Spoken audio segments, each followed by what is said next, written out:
소리 가죠.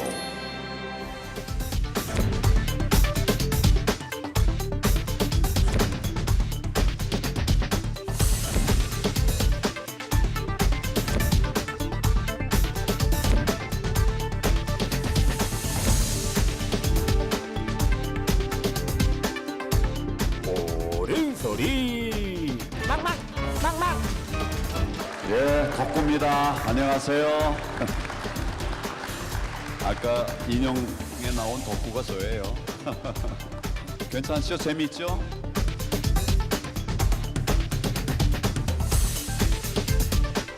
대통령을 속옷바람으로 묘사한 것도 모자라 입에 담기도 거북한 막무가내 표현까지 동원되었습니다. 자유한국당의 공식적인 입장입니까?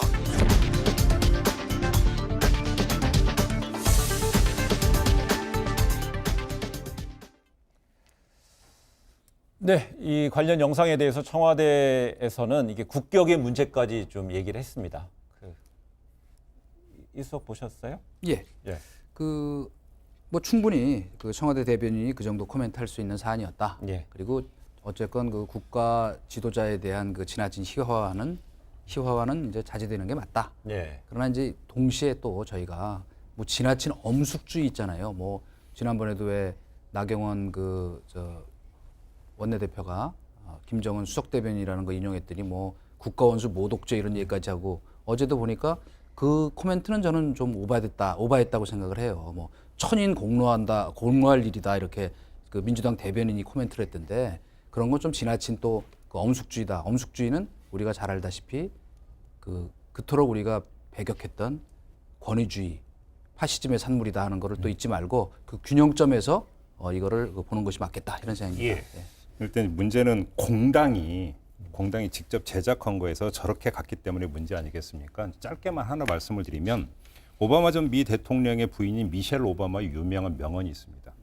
그들이 저급하게 가도 우리는 품위 있게 가자 이런 말을 했는데 자유한국당은 그들이 됐다 이 말씀만 드리겠습니다. 여기서 오늘 뭐 방송 끝나는 것처럼 마지막 한마디 같은데 이제 가실까요?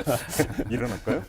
그럼 그 얘기를 할게요. 그러면 이 부분 이외에 또 이제 이 해당 영상에 이어서 이제 어제 또 한 유튜브 채널에 그 문재인 대통령하고 윤석열 검찰총장이 이른바 UFC라 불리는 그 격투기 선수로 묘사한 영상까지도 좀 나와서 여기에 대해서 또 이제 일부 쪽에서는 막 환호하고 일부 쪽에서는 막 눈살을 많이 찌푸리고 있어요.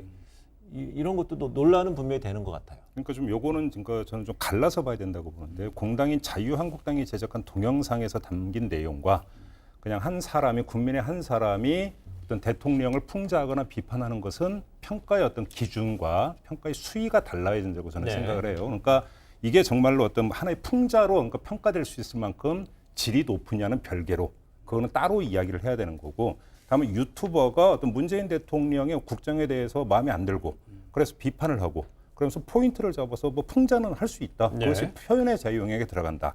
다만 그 표현이 시장에서 그러면 다수로부터 동의를 얻어낼 만큼의 그런 표현이냐는 별개의 문제가 되겠죠.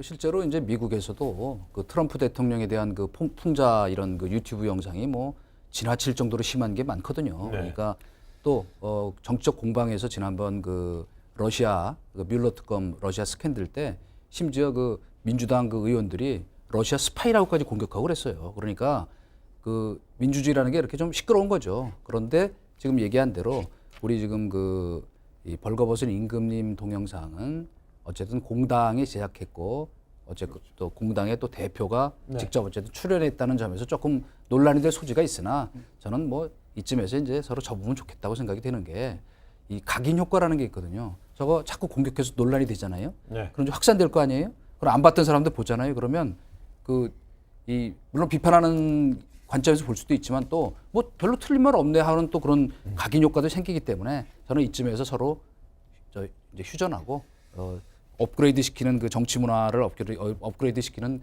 계기로 삼았으면 좋겠다 이런 생각이 들어요. 정치 지도자에 대한 풍자, 흔히 패러디 부분은 사적인 영역과 공적인 영역에선 분명히 갈래를 쳐서 봐야겠다 이런 얘기죠.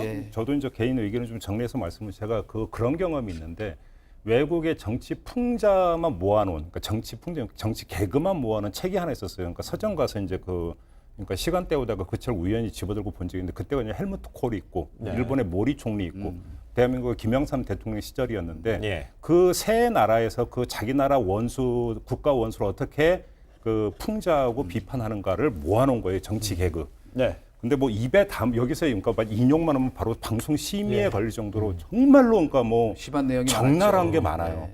근데 제가 그럼에도 불구하고 지금 이야기하는 것이 그러니까 어떤 그 민간의 영역에서는 저는 뭐 그런 얘기를 할 수 있다고 생각을 해요. 또 그런 거는 막아서는 안 된다고 생각하는데 바로 공당이 그것들을 수렴을 하면서 사실 여과를 시켜줘야 되는 거거든요.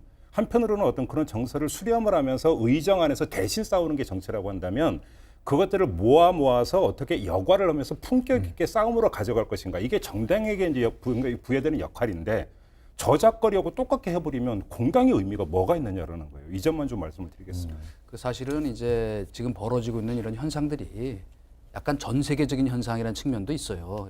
왜냐, 지금 미국도 그 공화당 내에서 이른바 그 티파티 운동이라는 게 시작이 됐었잖아요. 그 이후로 같은 그 공화당 내에서 지지하던 사람도 예를 들면 그 이민 법안에 대해 조금 말하자면 규제를 완화해야 된다 발언하잖아요. 그러면 예. 그 다음 날로 뭐 배신자라 공격하고 하는 이런 팬덤 정치가 지금 우리나라뿐 아니고 미국 뭐 저 독일 심지어 영국까지도 지금 브렉시트 둘러싸고 지금 아주 굉장히 그 시끌벅적하잖아요. 그러니까 그 이른바 우리가 의회 정치의 모범이라고 봤던 영국에서도 이런 일이 벌어지는데 저는 요 얘기 하고 싶네요.